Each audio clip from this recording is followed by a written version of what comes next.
In Hollywood, there are stars who claw their way up from the dirt. They wait tables, they sleep in their cars, they beg for auditions. And then there is Armie Hammer. He did not have to claw. He was born onto a gilded throne. He was the golden boy heir to a billionaire oil dynasty, arriving in Los Angeles with a pedigree that money usually cannot buy. But in his case, it absolutely did. He possessed the perfect jawline, the tailored suits, the effortless charm of a man who had never been told no in his entire life. He was the prince Hollywood had been desperately waiting for. You saw him playing the aristocratic Winklevoss twins in The Social Network. You saw him as the romantic ideal in Call Me By Your Name. He was the ultimate leading man, a perfect gentleman on the red carpet, a devoted husband and father in the magazines. He was the embodiment of American royalty. But overnight, that flawless billion-dollar facade shattered into a million pieces. I am 100% a cannibal. I want to eat your heart. These were not lines rejected from a cheap horror movie script. They were real messages, typed out in the dark, sent from the glowing screen of the most sought-after man in the world. In the blink of an eye, the Prince Charming of the Hollywood elite was unmasked. What was exposed beneath was a predator with desires so sickening, so violently detached from reality that they sounded entirely fictional. But they were not fiction. They were a confession. This is not simply the story of an actor making a terrible mistake. This is not a standard Hollywood cancellation. This is the collapse of an untouchable century-old dynasty. It is the story of a family that used its immense, unfathomable wealth to bury its darkest, most violent secrets for generations. They bought silence. They bought immunity. They built an empire on the absolute certainty that the rules did not apply to them. And it worked perfectly for nearly 100 years, until their golden boy got too arrogant, pushed the system one step too far, and burned the entire empire to the ground. To understand Armie Hammer, you cannot look at the shimmering lights of Hollywood. Hollywood is just a stage. It is an illusion. To truly understand the monster, you have to look at the soil that grew him. You have to look at the bloodline. You have to look at a family tree whose roots are buried deep in crude oil, geopolitical manipulation, and blood. Let's go back to the foundation, to Armand Hammer, the great-grandfather. Armand was an industrial titan, a ruthless capitalist who built the Occidental Petroleum Empire. But Armand did not build his fortune by playing by the rules of conventional society. He built it in the shadows. He did business with the Soviet Union during the height of the Cold War. He was investigated by the FBI for espionage. He was investigated for laundering money to fund illegal political cover-ups. Armand was a man who understood a fundamental truth about America. Power is not just about having money, it is about having leverage. He bought politicians, he bought priceless art, he bought his way out of federal scrutiny over and over again. He ruled his family like a tyrant, viewing everyone, even his own blood, as mere commodities to be controlled. He taught the Hammer dynasty its first, most crucial lesson. If you have enough capital, consequences simply cease to exist. You are untouchable. But Armand's ruthless corporate tactics were just the beginning. The real darkness, the visceral violence that would eventually consume Armie, started with the next generation. It started with Julian Hammer, the grandfather. Julian did not inherit his father's relentless business acumen. Instead, he inherited extreme arrogance, the unimaginable wealth, and the absolute certainty that he was above the law. In 1955, inside his sprawling, luxurious Los Angeles home, Julian Hammer shot a man. He shot him dead over a trivial gambling debt. It was not a matter of self-defense. It was not an unfortunate accident. It was murder, plain and simple. But Julian Hammer did not go to prison. He did not face a jury of his peers or the cold steel of a jail cell. The family machinery instantly kicked into gear. The high-powered lawyers were deployed. The cash was distributed to the right people. The charges were quietly, magically dropped before they could even stick. Julian walked away a completely free man, without a single scratch on his reputation. That is the exact moment the Hammer family crossed a line from which they would never, ever return. That is the moment the bloodline learned its second most fatal lesson. Hammers do not go to jail. Hammers do not face justice. When a hammer breaks a law, they simply rewrite it. When a hammer takes a life, they simply write a check. The system bends to their will. And then came Michael Hammer, the father. If Armand established the boundless wealth and Julian established the unchecked violence, Michael inherited the perversion. Michael Hammer inherited the massive Occidental Petroleum fortune, but he had absolutely no interest in running an oil company. He had other, far more disturbing appetites. Michael Hammer became deeply involved in shadowy fundamentalist religious groups. He became obsessed with control, with absolute domination, with twisting spirituality and power to serve his own bizarre desires. He was investigated for his ties to organizations that practiced intense psychological manipulation, groups that demanded total submission from their followers. Behind the heavily guarded, locked doors of the Hammer estates, Michael built a private world of deviance. He famously kept a sex throne in his corporate headquarters. The men of this family were not just wealthy executives, they were untouchable kings operating in their own private kingdoms. They kept terrifying secrets. They hid their most depraved behavior behind layers of ironclad non-disclosure agreements and teams of high-priced fixers. This is the exact world that created Armie Hammer. He was not corrupted by the fame and excess of Hollywood. Hollywood was just a playground for a corruption that had been gestating in his DNA for nearly 100 years. When Armie was born, he was baptized in this toxic ideology. From the very moment he could walk, he was surrounded by men who treated other human beings, especially women, as disposable objects. He was raised in palatial mansions where the walls had absorbed decades of abuse, cover-ups, and unpunished crimes. Armie did not just inherit a trust fund, he inherited a pathology. He absorbed a fundamental, terrifying truth from his bloodline. Laws are for poor people. Morality is a fragile construct invented to keep the weak and ordinary in line.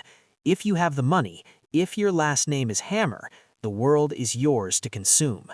You can do whatever you want behind closed doors. You can break things. You can break people. And absolutely no one will ever stop you. When Armie Hammer arrived in Los Angeles, he did not come as a struggling artist. He did not come begging for a chance. He arrived as an acquisition. He was a billion-dollar asset looking for a platform. In Hollywood, thousands of actors arrive every single day with talent, but they are desperate. They need a paycheck to survive. They need the studio to validate them. Armie Hammer needed absolutely nothing from the studio system. He already had the one thing Hollywood respects more than talent. He had capital. Infinite, generational capital. This financial supremacy completely changed the power dynamic. Armie did not just hire an agent, he bought an entire infrastructure. He secured representation from William Morris Endeavor, one of the most powerful and feared talent agencies on the planet. He hired the most ruthless, high-priced public relations firms money could buy. He surrounded himself with a phalanx of crisis managers, entertainment lawyers, and brand consultants. He was not just an actor building a career, he was a corporation building a product, and the product was the perfect American prince. The Hollywood machine looked at Armie Hammer and saw exactly what it wanted to see. He was 6'5", he had striking blue eyes, he possessed a booming theatrical voice and a classically handsome face that looked like it belonged on a vintage movie poster. The studios did not care about the dark history of his family. They did not care about the rumors of his father's bizarre cult affiliations. They saw a highly marketable asset. They saw a leading man who could sell movie tickets globally. So the machine went to work. They scrubbed the edges. They polished the surface. They constructed a narrative so meticulously perfect that it was impossible not to believe it. They placed him on the cover of GQ, Esquire, and Vanity Fair. In every interview, he was coached to be charmingly self-deprecating. He joked about his wealth, making it seem like a quirky background detail rather than a tool of absolute power. The crowning achievement of this PR masterclass was his marriage. In 2010, Armie married television personality Elizabeth Chambers. To the public, it was the ultimate fairy tale. They opened a picturesque bakery together in Texas. They had 2 beautiful children. They posed for flawless family portraits on red carpets and in glossy magazines. The narrative was cemented. Armie Hammer was not just a movie star. He was the ultimate family man. He was safe. He was reliable. He was the kind of man you wanted your son to grow up to be. But Hollywood is an ecosystem built entirely on complicity. It is a town that runs on secrets, where everyone knows everything, but nobody says a word as long as the money is flowing. Behind the fairy tale marriage and the charming magazine profiles, the cracks were already starting to show. There were whispers. There were always whispers. In the elite circles of Los Angeles, people talk. Rumors circulated about his aggressive behavior at private parties. There were hushed conversations about his extreme sexual appetites. There were moments where the mask slipped, revealing something cold and violent underneath. But in Hollywood, a rumor about a powerful man is not a scandal. It is a liability to be managed. This is where the true power of the Hammer wealth and the Hollywood machine combined to create a fortress of silence. When you have top-tier entertainment lawyers on retainer, you do not just fight allegations, you obliterate them before they even materialize. Non-disclosure agreements were weaponized, settlements were allegedly paid. Any journalist who dared to ask the wrong question, any individual who tried to speak out about his behavior, was immediately met with the crushing weight of legal threats. The publicists made sure the stories never reached the tabloids. The agents made sure the studios never felt the heat. The industry chose to look the other way. They wanted the prince. They needed the leading man to promote their multi-million-dollar blockbusters.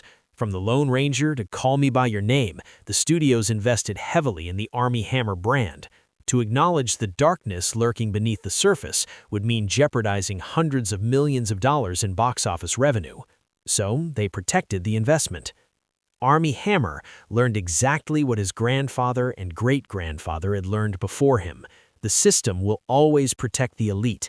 If you are handsome enough, if you are charming enough, and most importantly, if you are rich enough, the rules simply do not apply. You can live a double life. You can feed your darkest appetites. The machine will always clean up the mess. The machine will always protect the prince. But the machine can only protect you from the outside world. It cannot protect you from yourself. And Armie Hammer, drunk on his own invincibility, was about to push that protection to its absolute breaking point. Every empire in history falls for the exact same reason. The emperor forgets that he is human. He begins to believe that he is a god, and gods do not have to worry about the consequences of their actions. Armie Hammer had been insulated by billions of family dollars and the complicity of Hollywood for so long that he lost all tether to reality. He forgot he was a man. He believed his own myth, and that breathtaking, dizzying arrogance became his fatal flaw. Behind the locked doors of his pristine mansions, the double life was accelerating. The tailored suits and the charming interviews were nothing more than a costume he wore for the cameras. When the cameras turned off, the real Armie Hammer logged on. He created secondary private social media accounts, a digital shadow where the Hollywood prince could shed his skin and let the monster breathe. But the desires were escalating. A pathology like this never remains static. It demands more. It demands higher stakes. What began as an exploration of extreme dominance rapidly mutated into something grotesque. It crossed the boundary of conventional taboos and spiraled straight into the realm of the deranged. He was no longer fantasizing about control. He was fantasizing about consumption. The messages he sent detailed horrifying scenarios of mutilation, of branding human skin, of carving his initials into flesh, of drinking blood and eating human hearts. Then came the catalyst. In the early months of 2020, the world shut down. The global pandemic acted as a psychological pressure cooker. For a man who relied on the constant distraction of movie sets, red carpets, and the relentless validation of the public, the sudden isolation was devastating. Trapped in the Cayman Islands, the carefully constructed architecture of his life began to buckle. His 10-year fairy tale marriage to Elizabeth Chambers unraveled. They announced their separation. The final tether keeping the family man persona grounded to the earth was officially severed. Armie Hammer was off the leash. With the Hollywood machine temporarily hitting pause, he descended entirely into the digital underworld. But this is where the century-old arrogance of the Hammer bloodline reached its absolute, most terrifying peak. When a normal predator operates, they understand risk. They use encryption. They use burner phones. They hide behind fake names and untraceable IP addresses.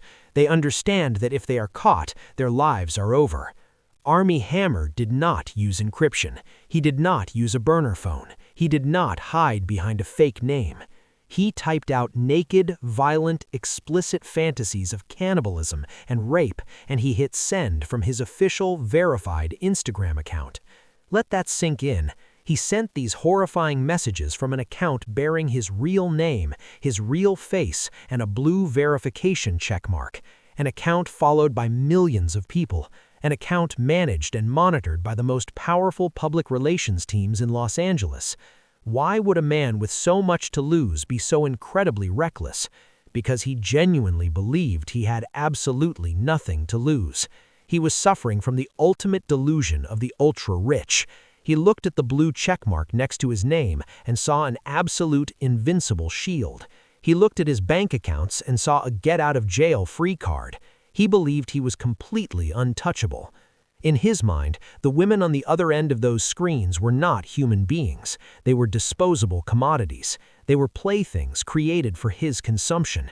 He believed that even if they took screenshots, even if they screamed the truth from the rooftops, it would not matter.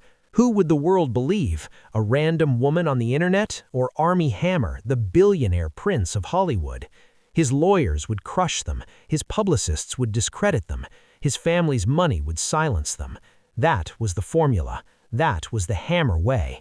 It worked for his grandfather in 1955 when a man was shot dead. Why wouldn't it work for him over a few Instagram messages? He was so intoxicated by his own power that he failed to realize the world had changed. He failed to realize that the digital age had democratized destruction. He pushed the system not just to the edge, but straight off the cliff. He handed his victims the exact weapon they needed to destroy him, absolutely convinced they would never dare to pull the trigger. He was wrong.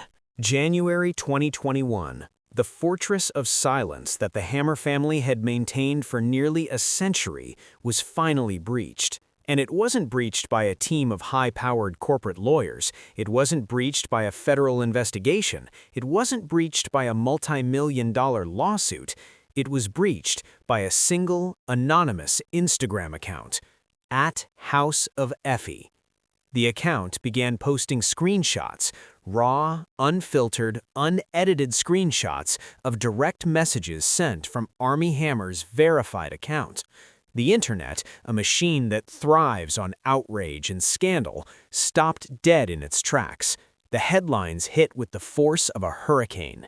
They didn't just accuse a Hollywood leading man of infidelity or bad behavior. They accused him of physical abuse, of violent manipulation, of possessing an all-consuming obsession with cannibalism. In the analog era, his great-grandfather or his grandfather Julian would have simply made a few phone calls. A publisher would have been bought, a story would have been killed, a victim would have been paid off or threatened into submission. That was how the family maintained its power. But this was the digital age, and here is the brutal reality about the internet that Armie Hammer, blinded by his own arrogance, failed to comprehend. Billions of dollars cannot delete a screenshot that has already been shared 1,000,000 times. The Hammer playbook was suddenly, permanently obsolete. The initial reaction from his camp was exactly what you would expect: deny, deflect, threaten. His high-priced lawyers released aggressive statements calling the allegations bullshit, dismissing them as vicious, spurious online attacks. They tried to deploy the exact same intimidation tactics that had worked for his family for decades. But then, the dam broke. When the first victim gathered the unimaginable courage to step into the light, it shattered the illusion of his invincibility.